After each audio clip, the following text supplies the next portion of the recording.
A good number of you.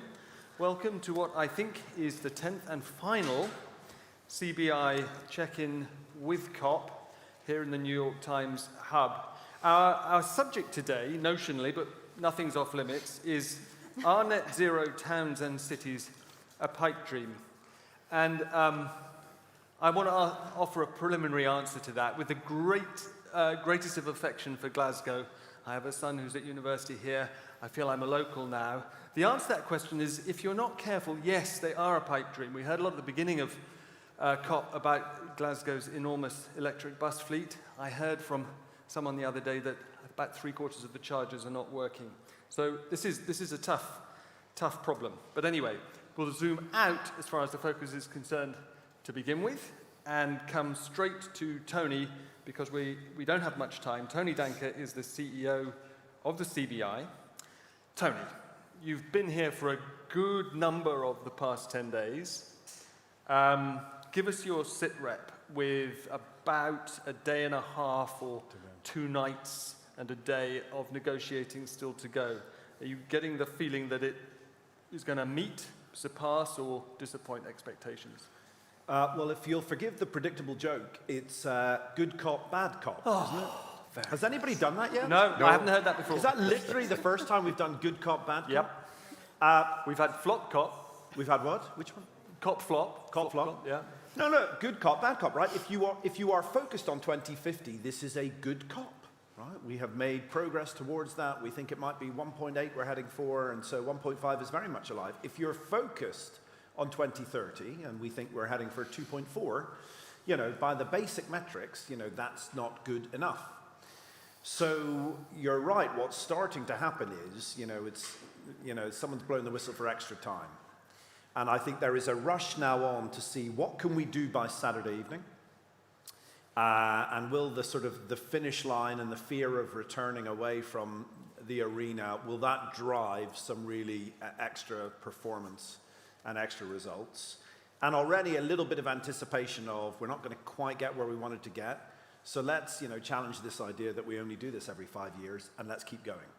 Right. And, I'm sure there will be some people watching who think that that's a terrible idea. We need to stick to the original mechanics. But listen, if that's what it takes, it's what it takes, right? It's like the sausage, right? You don't care how it's made. It needs to be made. But what I think is really interesting coming as a result of it is I think there's a new premium on speed, right? So if we're off track for 2030, then anything that's about speed is good, right? Speed is good. And I think that's where the private sector really kicks in. Because governments and intergovernmental relationships talk in decades, right? Private sector thinks in quarters. And I'm excited about speed being the operative word, because I think business wants to go faster. And I also think, I've said this before on this stage, we've got the money lined up now.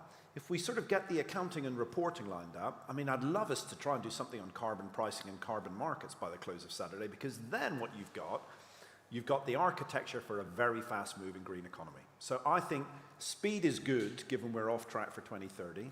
Private sector will be really quick. These guys are about to tell you the things they're doing and their pace they're doing it at. So I think if we can come away from here with the mechanisms for speed, that will be good. One final thought. Just reflecting on the 10 days of sessions we've had together on this stage, what I think we've been trying to do at the CBI is tell the story about how this is going to be done and where it's going to be done. And it's going to be done by businesses, right?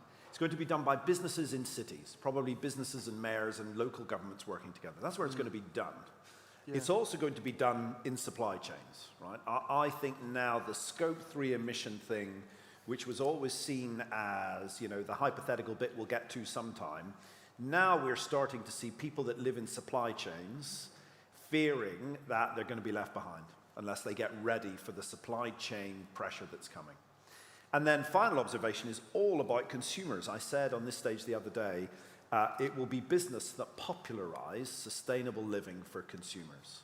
In the food that we eat, in the clothes that we wear, in the way that we travel, in the energy we use. And so what we've tried to do these 10 days is tell the story of what's going to change in our lives and in our businesses and in our cities.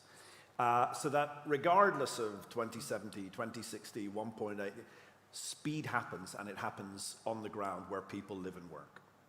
Thank you, Tony. Yeah, I mean, it's hard to overstate the importance of the talks on the framework that could sort of activate the trillions in private finance to complement however many billions they do or don't come up with on the public side. Well, you mentioned cities. Thanks for the segue. I mean, it is a big part of the thesis of the COP process generally that the city, as an organizing unit, is a big part of the solution. And Dr. Sarah Pritchard, Managing Director of Buro Happold, a big growing and progressive engineering consultancy, you were explaining to me just before we came on that I was in danger of conflating smart and net zero cities. Explain to us the difference between the two, and if you will, tell us a bit about your experience with one in particular in Doha. Blimey, lots of questions all happening at once there. You know, I think there is a real opportunity now to make net zero cities a reality.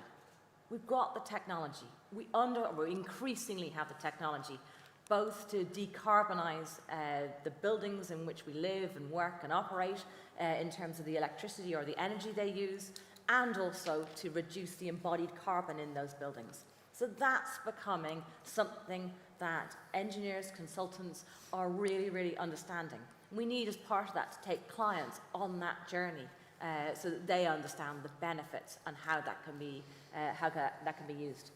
We've also, in terms of making this happen, we have businesses, you know, as we're talking about here, we have businesses that are willing and active and ready to go. You know, businesses like our own who have sustainability now at the core of all that we do. So there's a real will around business, but there's also increasing will around governments and local governments. You know, we're working with a lot of the C40 cities who are really, really passionate about making... C40? The C40 is a group of cities that are focused on meeting the requirements of the Paris agreements. Right. And they do a lot of research and publication, but they all have quite clear route maps to net zero. So there's a lot of work at all levels around how that can be made work in terms of making net zero cities not a pipe dream, but something that really is real and we can relate to. It's not going to be easy by any manner or means. So let's, you know, it is a challenge. You know, the technology is advancing very quickly, as we were saying, and it keeps evolving. You know, we need to make sure that the homes and buildings are well insulated, and that it all brings together so that we're using as little energy as is possible. You know, we are working on cities all around the world in order to make this happen. As I said, we're talking about the Mashab Downtown Doha project in Qatar.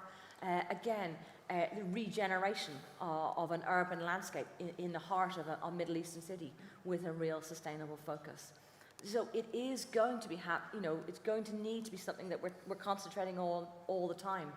Engineers, the consultancy industry is well placed to help governments, to help the wider business network to really make this happen, starting now. Sarah, forgive me for a very basic question, but is it true to say that a net zero, there's something about a city that means that when you get all the moving parts right, then in net zero terms it's more than the sum of its parts, so that you don't just maximize energy efficiency of individual buildings, etc., but you create a system that delivers efficiencies that you wouldn't otherwise have? Absolutely, and you do get efficiencies. Again, you get synergies between buildings operating together, which really, really adds to it. You know, we can generate energy within cities or on the peripheries in a sustainable manner. But also, it's beyond just that net zero carbon. We can actually have additive benefits in terms of equity, in terms of lifestyle, in terms of the resilience of the city that we're creating, that actually will, if we get this right for the future of people and places and planet, it really will take us on that journey to more and more being the sum of the parts, more than the sum of the parts. If we have time, I want to come back and ask you about neon, but that's another matter. Let me come next to Fash Sawyerr, sitting next to me, Chief Transformation Officer at Hermes, the delivery company. Not the fashion company, but maybe you deliver their fashion as well. I mean, Mobility of stuff is a key driver of emissions if you don't get it right. So what does net zero mean for your business? Thank you. So Hermes is one of the biggest parcel delivery companies in the UK.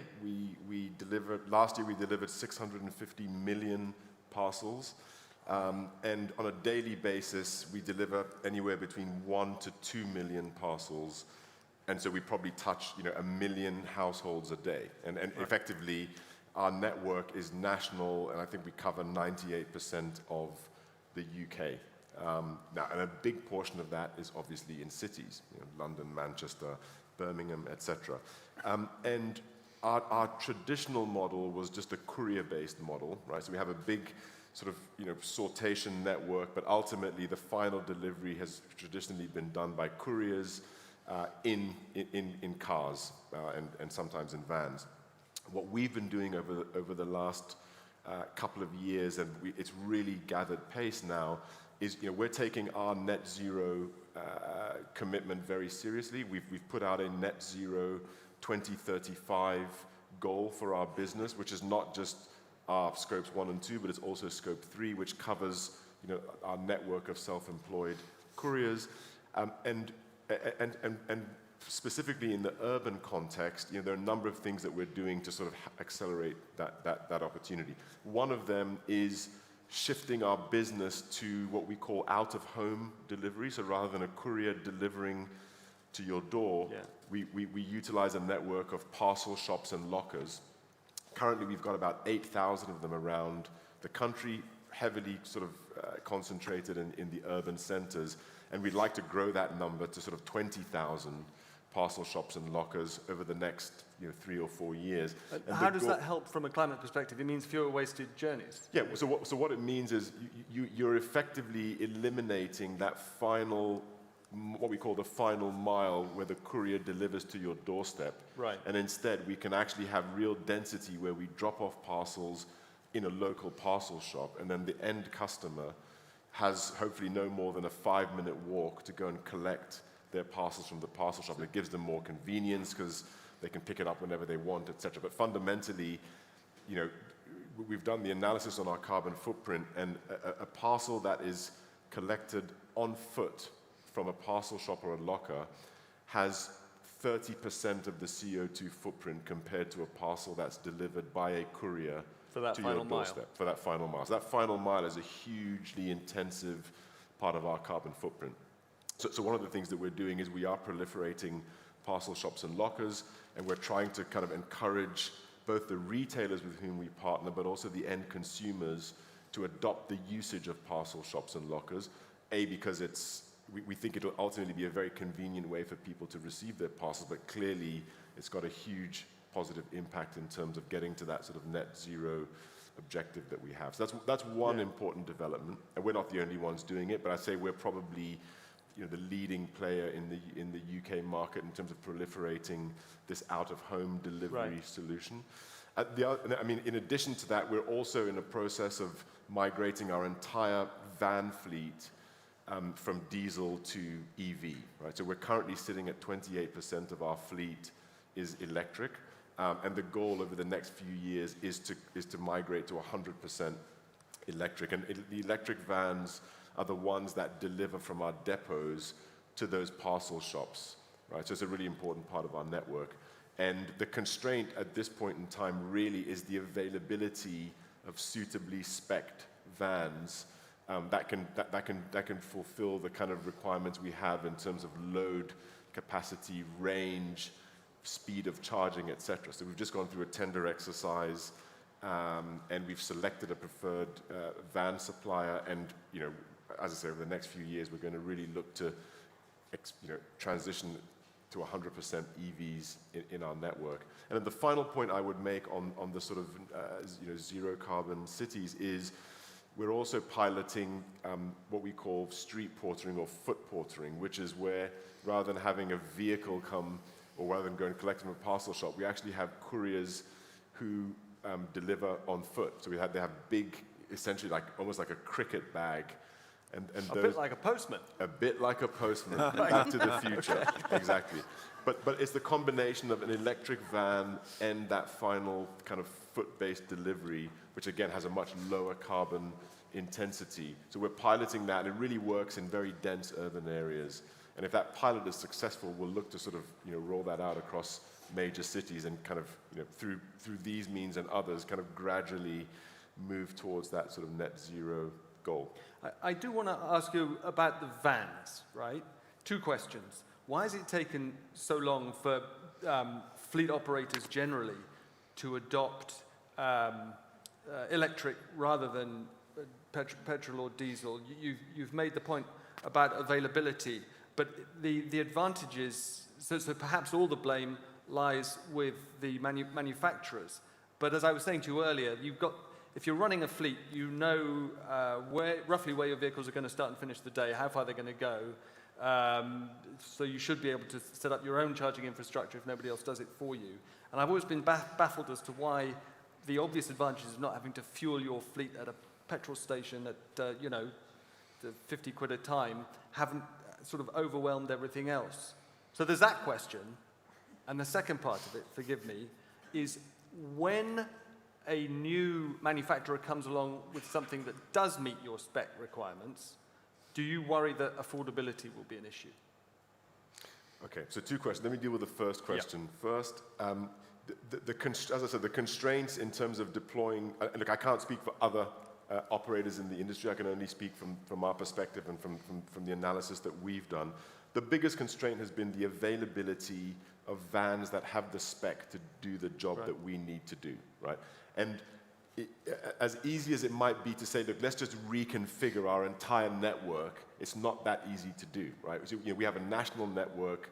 We've spent a lot of time figuring out an efficient round-based system, etc. So you can't just flip that overnight, but we've certainly done some modifications to our routing to enable greater use of electric vans. But it's just sheer numbers of vans that are available on the market, the charging infrastructure. I'm sure that's something we can talk about more. Is clearly a constraint, and then just the range and the load-bearing capacity of these vans, as we've looked at it, it just wasn't there. Right. Now that will clearly change over time, and as I say, 28% of our fleet is electric today, and we think that will change quickly, but the technology just hasn't been there based on the needs that we have for our network. And then what was the second question? The second was about affordability, just because as a punter, I'd love Tesla's out of my range, okay, but I still can't really afford a Nissan Volt or something, and I'm just curious to know whether from a business perspective you face the same premium, and are you willing to pay it? Yes, we do. I mean, there is a premium, but actually, particularly if you're talking about a van route that is within the sort of spec of the electric vans that are on the market today, we found it to be actually pretty much at parity with diesel vans in terms of economics. Over the life cycle of the vehicle. Over the life cycle, exactly. If you look at the total cost of ownership, we found it to be at parity for the shorter routes. When you talk about longer routes, the economics are just not there, because you'd have to take that van off the road for a couple of hours in the middle of the day to recharge, etc. So for longer routes, it's sub-economic. For shorter routes, it's at parity, and in some cases even more economically efficient on a total cost of ownership basis than diesel. Thanks very much. Look forward to receiving my first delivery from an electric Hermes van. Fash, you mentioned their infrastructure. Let me turn to Ian Funnell, CEO for the UK and Ireland of Hitachi Energy. You make pretty much everything in the energy business, and including installing infrastructure. Explain to us from the perspective of someone who builds the guts of the system, as it were, what does a net zero city look like? And if you want to choose the example that we were discussing earlier of the rather more rural and bucolic Scilly Islands, then please do. Thanks, Giles. And I'll maybe touch on one of the things that Sarah said, which is that technology is available today. And also what Tony talked about in pace. So we can deploy the technology quickly. But I could touch on the city lights, but I'll maybe stick to cities at the minute. Okay. Because I think if you think about how a city is constructed, there are communities, there are transportation hubs that Fash was talking about. There are commercial centres, there are industrial centres around about those cities, and so those sorts of attributes, if you like, of a city can be broken down into almost local area energy networks in their own right. The demands on a housing estate, for example, are completely different to those from a commercial centre or from an industrial centre. So the way that you can deal with that from an energy point of view is to create those local hubs simply to provide energy when it is required for those various businesses. So you can break even a city like London, you can break it down into small modules and deal with that from a net zero perspective. So I'll maybe give you an example of an industrial plant. There's a lot of talk about hydrogen over the last couple of weeks at COP, and there I think that there's a real opportunity to decarbonize the industrial sector by producing hydrogen locally that can feed the industrial plants rather than them using gas, for example. And when you get to communities, local communities within cities, things like vehicle networks. Who wants to really own cars in cities? If you have to, how are you going to plug them in? So mobility as a service. So it's not just the technology, but it's the business models that are starting to help this. So mobility as a service, energy as a service, delivery as a service almost. You can get to those sorts of business models which will help the holistic approach. So back to Sarah's point, it's not on a building necessarily by building basis or community by community basis. So you can take that at a broader level. So I think the technology exists today to start to do that. And with, as an example, with the post office, and we were, it's not just the postman, but the way that this is delivered. We're working with the post office in a minute to optimize the size of their fleet, together with a number of utilities as well, because they're big users of smaller vans, not the delivery ones that Fash is talking about, but to try and optimize the fleet size and how it performs. So you don't want to transfer every diesel van to an electric van, you end up with the same number of vans. But if you can optimize the fleet first, reduce the size of it, get it to an optimum size, typically 10, maybe even 20% lower, then you do the electrification process. So the early indications from the post office, for example, is extremely positive on two counts. One is they have a more efficient network of operating vehicles, and two, the users, i.e., the posties who drive these things, love them. And it also overcomes the key issue of plugging them all in at the same time. Right. So the energy network, which is constrained, but if you have the technology to be able to plug them in and charge them over a period of many hours or overnight, such that the charge that the van has copes with the following day. It doesn't have to be 100%, it could be 20, 30%. So you don't have to plug everything in and expect it all to be fully charged at the end of the day. I just want to check that I understand that what seemed to me a fundamental thing about the concept of a net zero city. We hear a lot about energy storage as an essential sort of companion to renewable energy to even out the supply curve. Is the net zero city concept saying we are more likely to see that rolled out at a local level than at a national level? Does that lower our bills? Yes, I think it will be. If you look at where the UK is going in terms of their strategy, that there is, and UKRI will say there's probably around 800 local energy networks that will be established within the UK. So that's not getting rid of the grid, but that is looking at local requirements from north to south. So number one, yes. Number two, they will be cheaper because they will not all be heavily connected to the grid, perhaps, but they will be lightly connected in some places. And the conversation we had earlier about the Scilly Isles, And I think the energy storage piece, so my example about the post office vans, when they're all sitting in the middle of the night charging, they also have the capability to then support the network. So you have built-in 4 wheels energy storage in fleets. So I think that whole equation and the business model that surrounds that and supports that will mean that bills should go down eventually. I am convinced that by the time we get to the 2050s of this world, the lowest cost option will be the most sustainable one. Right. I think there's a bumpy journey to get there, for sure. But by the time we get there, the technology, the business models will all support that. Thank you very much. Now, I want to give everyone a chance to offer final thoughts. But if it's not unfair, Sarah, because I'm fascinated by this idea of building a whole new city in Saudi Arabia, Neom, is it real? Will it be a net zero city? That's certainly the aspiration, and it takes points that Ian was making around, looking at what the energy networks are going to be, how it's going to be constructed. It's also the aspiration of the client and the teams that they have involved from the outset. And I think our best chance of actually achieving net zero is by client vision and then determinedly going back to that throughout the whole design and construction process. And refocusing that that's what they want to try and achieve. Right. If you don't set out with that and you try and adopt it at a much later stage, we try and do retrofits to solutions, we try and bolt them in towards the end of construction or in the UK and planning stages, it's much more challenging. If we have that as a focus and the client really aspires to that from the outset, regardless of where it is in the world, there is a much higher chance that that can be achieved, and that's where we need to move to if we're going to bring this to absolute reality and fruition, regardless of where, for the future, for 2050 Because and beyond. technology is moving so fast, yeah. Exactly. Tony, I'm going to give you the last word, okay?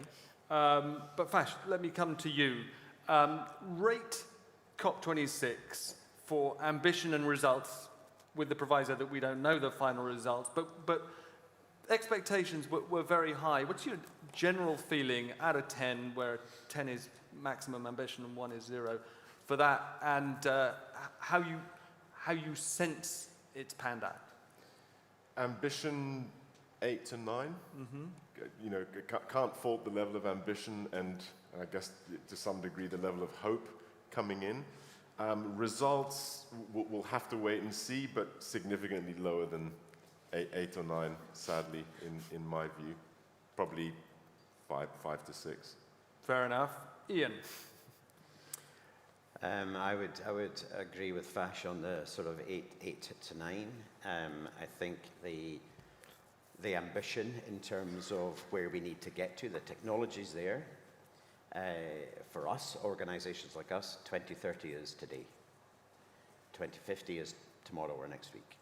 So the technology's there, we need to do it at pace, and if we do that, then, and if the results come out over the next couple of days or so, then I would say 7 or 8. The ability to get 8 or 9 is there. Is there? Everything to play for. Sarah? I would struggle to disagree with either. We've had great hopes. There is an opportunity to grasp this moment. As I said, I really think there is that, confluence of will and political and business aspiration all coming together. Getting it over the line, a real challenge. But that's why, at least, we're talking more and quite soon if it doesn't come true. Tony, your final thoughts? Well, look, I think there's 2 ways to view progress, right? One is the conventional political COP way about targets and deadlines and temperatures. And if you are business people watching that, you're probably watching the wrong way, because I think the better way for business people to view this is whether or not, from a sort of business school 101 point of view, net zero is the future and it's already here. And everything in your industry and everything around your firm is about to change. And my takeaway from this COP is that is exactly what's going on. I don't think there'll be many businesses who've been at this COP or who've been watching some of these sessions that won't go away and think, right, I'm behind, and this is coming faster than ever. And before I hand back to you for the final word, if I might just say a few thank yous, because this has been a fantastic series we've done here the last 10 days. I do want to thank Stephen and all the gang at the New York Times. They have knocked it out of the park of the New York Times at this COP. So a bit of a round of applause for them. We've been eating your food and reading your paper. A big thank you to Tortoise Media. You're a great bunch of folks, and thank you for all your help. To our amazing members who've been telling their stories. The whole idea was to tell real business stories, to show that this is real. You guys have been great today and before. Our own superb team led by Alice, who've put this together. And everybody for watching. And I just wanted to say that although the sort of COP coverage, sound like a BBC tennis commentator, COP coverage ends now, but in 10 days' time we start our annual conference, and there'll be more on net zero and everything else the world needs to solve. So people should go online and sign up. Tony, Ian, Sarah, Fash, thank you very much. It's been a real pleasure. Thank you everyone for coming. Thanks for having us.